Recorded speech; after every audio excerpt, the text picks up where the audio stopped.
आनुवांशिक रोग। क्लियर है? चलिए, तो यहाँ पे इतनी चीज क्लियर हो जाती है। हाँ जी, अब यहाँ पे भाई हमें ये समझ आया। और भाई आंतरिक कारक यानी कि भाई हमारे शरीर के अंदर से और कौन से रोग हो सकते हैं बताओ। देखो, रोग ऐसा नहीं है, रोग सिर्फ एक प्रकार का नहीं होता है, रोग आपके अलग अलग तरीके के हैं। तो रोगों के यहाँ पे प्रकार के आधार पर अगर हम बात करते हैं, ठीक है, तो यहाँ पे दो हमें तरीके से निकल रहे हैं। कौन कौन से? आंतरिक कारक। आंतरिक कारक में अभी हमने सिर्फ एक देखा है, आनुवांशिक वाला। अभी तो कौन सा बचा है? हार्मोन की गड़बड़ी।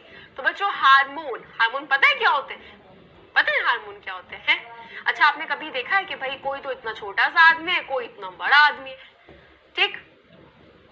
तो भाई क्या है? सब हार्मोन्स का खेल है गाइस। क्या है? सब हार्मोन्स का। अच्छा, सिंपल सा एग्जांपल देती हूँ। अच्छा, आपने मुंह से ना ये सुना हो कि भाई इसको डायबिटीज है, शुगर है इसको, ये तो बिल्कुल कॉमन है बच्चों, सुना होगा ना। वो जो हुआ है क्यों है? हार्मोन की कमी की वजह से। तो बच्चों, हार्मोन क्या होते हैं? हमारा जो शरीर होता है, हमारे शरीर के अंदर कुछ ग्रंथियां उपस्थित होती हैं, ठीक है। ग्रंथियों को आप ऐसे कह सकते हो कि जैसे घरों में हम क्या करते हैं भाई, टंकियों को खोल देते हैं और पानी आ जाता है, इस तरीके से। तो ग्रंथि जो होती है हमारे शरीर में उपस्थित होती हैं, और ग्रंथियां होती हैं आपकी तीन तरीके से। कौन कौन सी होती हैं बच्चों? ग्रंथियां जो होती हैं, देखो ग्रंथियां जो होती हैं वो होती हैं तीन तरीके से। अगर मैं बात करूं यहाँ पे, तो सबसे पहले होती है बेटा यहाँ पे बाह्य श्रावी ग्रंथियां। हाँ जी, कौन सी? बाह्य श्रावी ग्रंथि। यहाँ पे आ जाती है बेटा कौन सा आपका? अंतःश्रावी ग्रंथि, ठीक। कौन सी? अंतःश्रावी ग्रंथि। और एक आती है आपकी भाई मिश्रित ग्रंथि। कौन सी आ जाती है? मिश्रित ग्रंथि आ जाती है। तो बच्चों, ग्रंथियां हमारे शरीर में उपस्थित होती है, ठीक। अब जो यहाँ पे बाह्य श्रावी ग्रंथि होती है, तो ये जिस पदार्थ को श्राव करेगी, जिस पदार्थ को बाहर निकालेगी, उसको हम कह देते हैं एंजाइम। क्या कहते हैं बच्चों? उसको हम कह देते हैं एंजाइम। वहीं पे अंतःश्रावी ग्रंथियां जो होती हैं, ये जिस पदार्थ का क्या करेंगे बेटा, यहाँ पे श्रावण करेंगी, एंड जिस पदार्थ को निकालेंगी उनको हम कहते हैं हार्मोन। क्या कहते हैं? हार्मोन कह देते हैं। और वहीं पे मिश्रित ग्रंथि कौन सी होती है बच्चों? जो बाह्य श्रावी भी होती हैं, और प्लस कौन सी? वो आपकी अंतःश्रावी भी होती है, ठीक है। कौन सी भाई? भाई वो बाह्य श्रावी भी है और प्लस अंतःश्रावी भी। तो ग्रंथियां हमारे शरीर में उपस्थित होती हैं।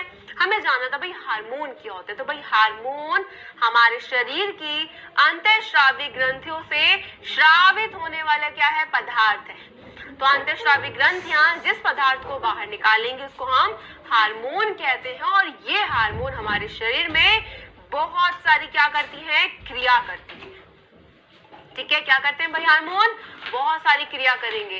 बात करें एंजाइम की, तो भाई एंजाइम तो बहुत सारे काम करते हैं भाई, जैसे हमारे पाचन में मदद करते हैं। तो एंजाइम का अपना बहुत काम होता है अपनी बॉडी में, ठीक है। लेकिन दोनों अलग अलग है, एंजाइम अलग चीज है, हार्मोन अलग चीज है।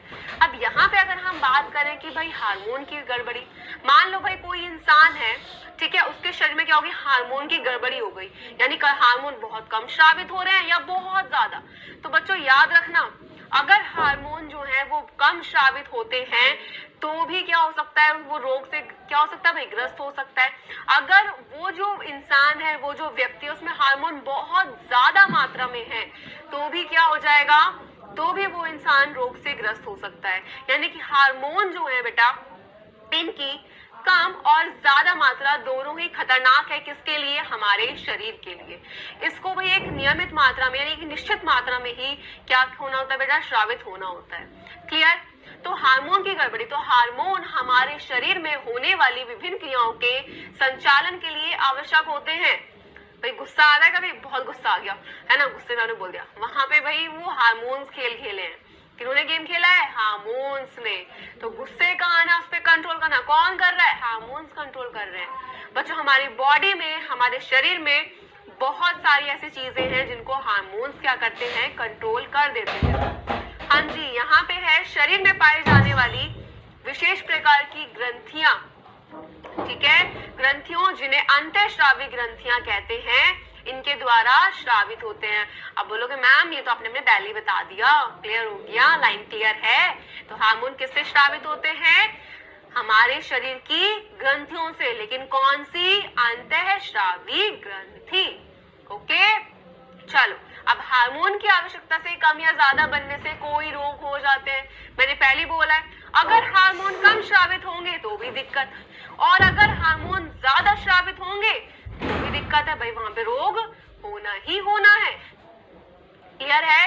इसीलिए बेटा क्या बोला जाता है, इसीलिए बोला जाता है कि भाई हार्मोन का एक निश्चित मात्रा में श्रावित होना बहुत जरूरी है। तो मधुमेह, यहाँ पे देखो क्या दिखा है भाई, यहाँ पे जैसे मधुमेह, बच्चों जो ये मधुमेह होता है ना, मधुमेह, ठीक, इसको बेटे डायबिटीज भी कहते हैं। क्या कहा जाता है इसको? डायबिटीज भी कहा जाता है, इसको शुगर भी कहा जाता है। हाँ जी, क्या कहते हैं इसको? डायबिटीज भी कहते हैं, इसको शुगर भी कहते हैं। तो डायबिटीज इंसुलिन नामक हार्मोन के कम बनने के कारण होता है। कौन सा हार्मोन? Insulin hormone. तो इंसुलिन हार्मोन जो होता है बेटा, हमारे शरीर में जो एक ग्रंथि होती है जिसको हम बोलते हैं अग्नाशय ग्रंथि। क्या बोलते हैं? अग्नाशय ग्रंथि। अग्नाशय ग्रंथि जो होती है बच्चों, वो कैसी होती है? वो मिश्रित ग्रंथि होती है, यानी कि भाई वो बाह्य भी है और अंत्य भी है, यानी वो एंजाइम को भी श्रावित करती है, हार्मोन को भी। अब सोचो, जो वो अग्नाशय ग्रंथि है, वहां से हार्मोन कहां से श्रावित होंगे? उसके जो कि अंतःस्रावी ग्रंथि वाला भाग होगा, ठीक है। तो जो आपका इंसुलिन हार्मोन है वो अग्नाशय ग्रंथि के अंतःस्रावी ग्रंथि वाले भाग से श्रावित होता है। और अगर यही हार्मोन कम श्रावित होता है तो हम क्या बोलते हैं भाई? हम बोलते हैं भाई अगर ये कम हो गया कि भाई इसको रोग है, यानी कि इंसुलिन हार्मोन की कमी के कारण बच्चों शरीर में एक रोग होता है जिसको हम बोल देते हैं मधुमेह, शुगर या डायबिटीज। ये तीनों के तीनों एक ही नाम है। इस रोग में क्या होता है बच्चा कि जो आपकी भाई बॉडी होती है, आपका शरीर जो होता है, शरीर में ब्लड होता है, रक्त होता है, उसमें क्या होता है भाई, आपका जो भाई आप कहते हो भाई शुगर की जो मात्रा होती है, ग्लूकोज की मात्रा बहुत ज्यादा बढ़ जाती है। ओके है? क्लियर है? चलो भाई, तो यहाँ पे अगर मैं बात करूं बच्चों, हमने देखा था कि भाई रोगों के कारण, यानी रोग किस कारण हो सकते हैं। तो भाई हमने देखा भाई अगर बात की जाए रोगों के प्रकार, तो भाई दो वृहद समूह में इसको बांट सकते हैं, दो तरीके से हो सकते हैं रोग, ठीक है। तो या तो आंतरिक कारकों से हो सकते हैं, क्योंकि रोग जो है बेटा बहुत प्रकार के, एक प्रकार का रोग तो नहीं है, रोग तो बहुत तरीके से, लेकिन क्या सारे रोग एक ही कारण से हो या अलग अलग? तो यहाँ पे दो कारण निकल के आते हैं भाई, आंतरिक और बाह्य। आंतरिक मतलब भाई हमारे शरीर से संबंधित कोई बीमारी कि भाई हमें या तो पहले से वो रोग चलते आ रहे हैं, वंशानुगत है, या फिर क्या हुआ है हमारे शरीर में हार्मोन्स का कुछ गड़बड़ी हो रही है, इस तरीके से। अब सेकंड आते हैं बाह्य कारकों या बाहरी कारणों से होने वाले। तो भाई आपको आंतरिक कारक क्लियर हो गए, आनुवांशिक, हार्मोन में गड़बड़ी वाला। अब आ जाओ बच्चों किस पे? बाह्य कारक और उनसे होने वाले रोग। बाह्य का मतलब क्या होता है बच्चों? बाह्य का मतलब होता है बाहर। हाँ जी, बाह्य का मतलब बाहर, यानी कि भाई बाहर से कोई ऐसी चीज आ रही है जो हमारी बॉडी पे क्या कर रही है? अटैक कर रही है और हमें बीमार कर रही है। तो भाई यह चीज कौन है? तो देखो यहाँ पे रोगों के बाह्य कारक ऐसे कारक हैं जो स्वास्थ्य को बाहरी अभिकर्ताओं द्वारा प्रभावित कर रोग उत्पन्न करते हैं, जैसे कुछ सूक्ष्म जीव, ठीक है। रोग उत्पन्न करने वाले सूक्ष्म जीव रोगाणु कहलाते हैं। क्लियर? समझो। हाँ जी, क्या शब्द इस्तेमाल हुआ? सूक्ष्म जीव। क्लियर? और याद रखिएगा ये जो पॉइंट है यहाँ पे ये इंपॉर्टेंट है। रोगाणु क्या होते हैं? जो बाहर से रोग, क्या है भाई, कोई कीटाणु आया, कीटाणु तो सुना होगा ना सबने कि बाहर से वो आया और उसने, उस सूक्ष्म जीव ने हमें बीमार कर दिया, ठीक है। तो वो जो बीमार हमें कर रहा है वो क्या है? रोगाणु है, ठीक है। क्यों? क्योंकि भाई वो रोग कर रहा है। ओके, अब सूक्ष्म जीव कैसे होते हैं भाई? देखो ध्यान से। सूक्ष्म जीव, सूक्ष्म का मतलब होता है बच्चों छोटा।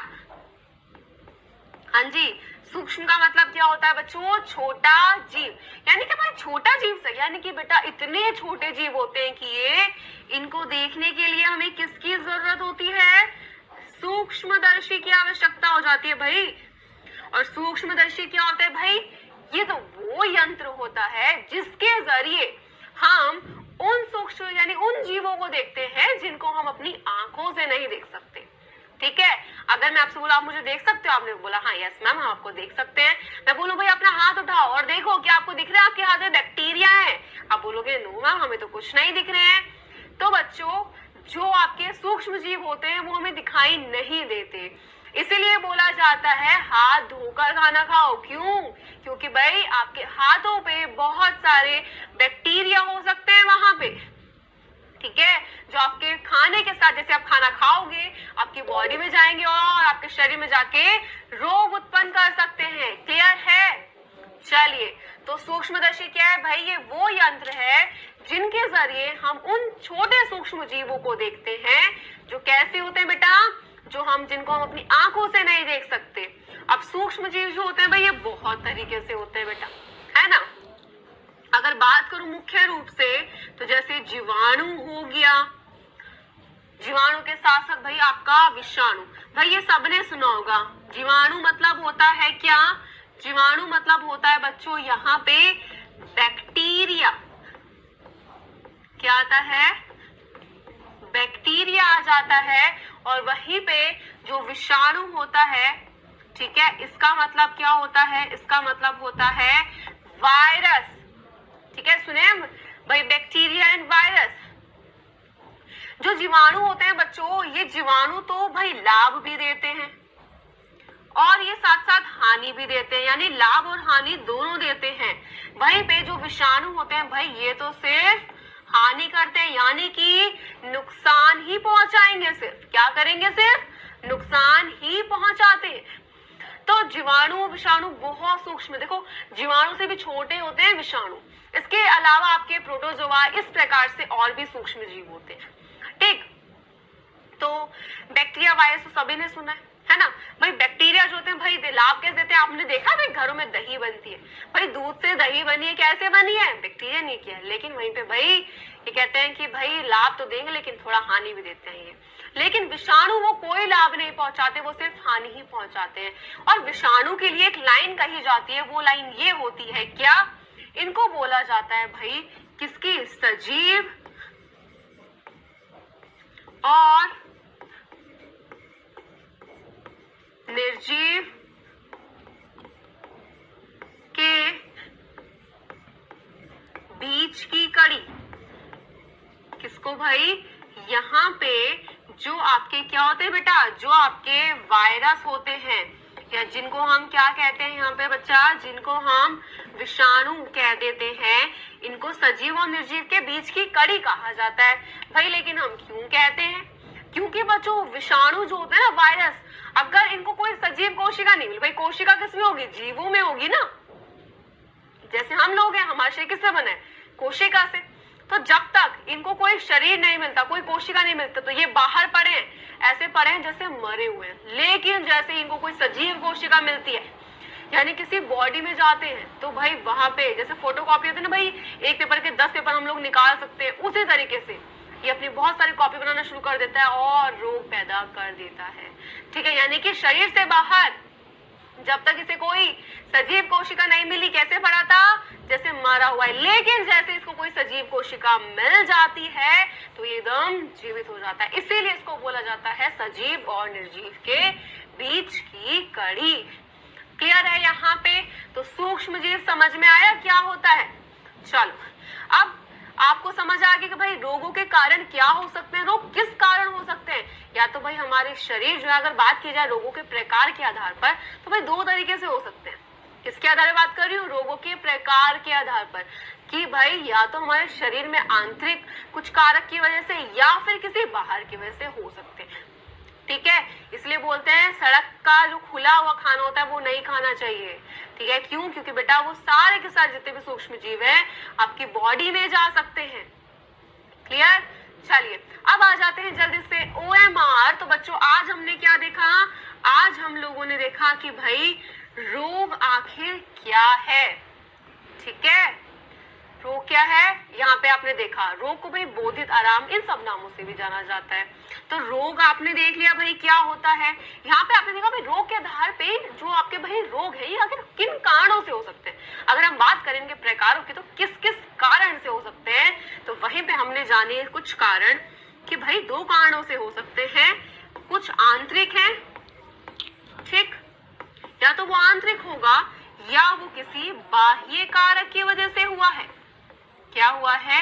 या तो वो किसी आंतरिक कारक की वजह से हुआ है या वो किसी बाह्य कारक की वजह से। और हमने देखा भाई हाँ ऐसा हो सकता है।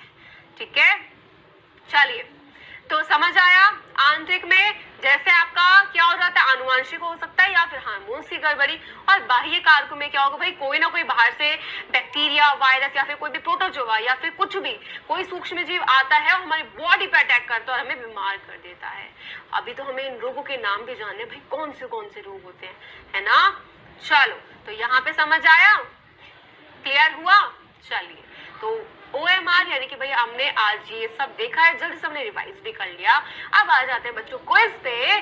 और पहला प्रश्न आपकी स्क्रीन पे, लक्षण किसी रोग के बारे में क्या देते हैं बच्चों? जल्दी से आंसर, थोड़ा सा मैं दे रही हूं।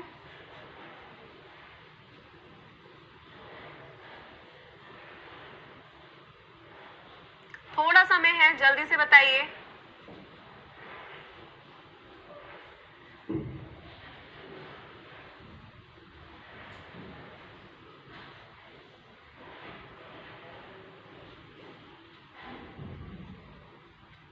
चलिए नेक्स्ट, सजीव व निर्जीव के बीच की कड़ी कौन है? जल्दी से बताओ।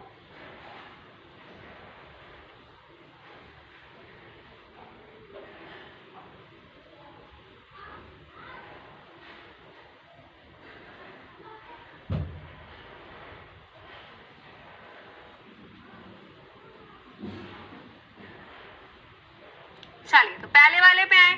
हाँ जी बेटा, पहला प्रश्न है लक्षण किसी रोग के बारे में क्या देते हैं? भाई मैंने बताया था लक्षण देते हैं निश्चित संकेत कि भाई इसको ये बीमारी है। तो निश्चित संकेत ठीक है, निश्चित परिणाम गलत, सुनिश्चित जानकारी गलत, सुनिश्चित भय गलत। बच्चों आपका जवाब क्या हो जाता है? Answer option number 1। नेक्स्ट, सजीव व निर्जीव के बीच की कड़ी है कौन? भाई जीवाणु को मैंने बताया था, नहीं मैंने बोला विषाणु जो कि वायरस। कवक गलत, ये सभी गलत। Answer option number 2। ठीक है, आ जाओ अपने होमवर्क पे। और आपका पहला प्रश्न क्या है? बोधित आराम और सुविधा क्या है? शरीर की क्रियाओं में बदलाव क्या दर्शाते हैं?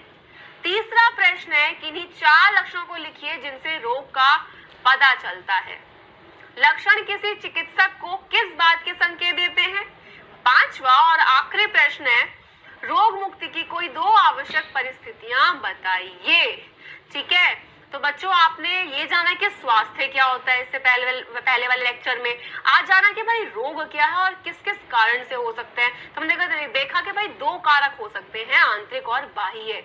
अब हम देखेंगे नेक्स्ट क्लास में कि भाई रोग के आखिर प्रकार क्या हैं, कितने प्रकार के होते हैं। ओके है बच्चों, चलो तो होमवर्क के सारे प्रश्न आपको करने हैं क्योंकि उससे होती है आपकी प्रैक्टिस। तो नेक्स्ट क्लास में मिलते हैं न्यू टॉपिक के साथ। ठीक है, तब तक के लिए bye bye and take care.